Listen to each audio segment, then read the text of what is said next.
କବା ଅର୍ଜୁନ କହୁଛନ୍ତି, କୃଷ୍ଣ କହୁଛନ୍ତି, ଅର୍ଜୁନ ଶୁଣୁଛନ୍ତି, ଗୋଟିଏ ପରେ ଗୋଟିଏ କଥା ଚାଲିଛି। ମାଲ ଏବେ ଝିଅ ବୋହୂ ଆଉ ପୁଅ ଘରେ ରହିଲେ, ଆନନ୍ଦରେ କିଛି ଦିନ ବିତିଗଲା। ନୂଆ ବୋହୂଟି ଆସିଥିଲା ଯେହେତୁ ବାପା ମା ଶାଶୁ ଶ୍ୱଶୁରଙ୍କ ମନକୁ ଧରିଲା।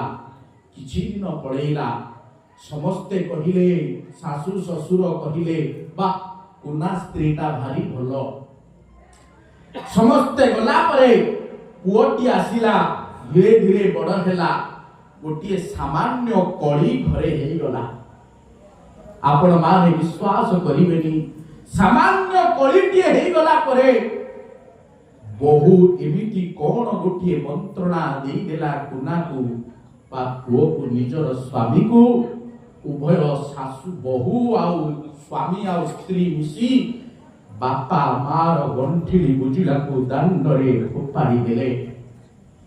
ସଜନ ଛାତିକୁ ପଥର କରି ଯିଏ ଏଡ଼େଟିରୁ ଏଡ଼େଟିଏ କରେଇଥିଲା, କୁଆଡ଼େ ଯିବେ ବୋଲି ବିଚାର କରି ଆଉ ସମାଧାନ କଲେନି। ବୁଢ଼ା ବୁଢ଼ୀ ଦି ଜଣ ଯାକ ବ୍ରହ୍ମପୁର ରେଲୱେ ଷ୍ଟେସନରେ ଘଣ୍ଟେ ଦି ଘଣ୍ଟା ଯାଇ ବସିଲେ।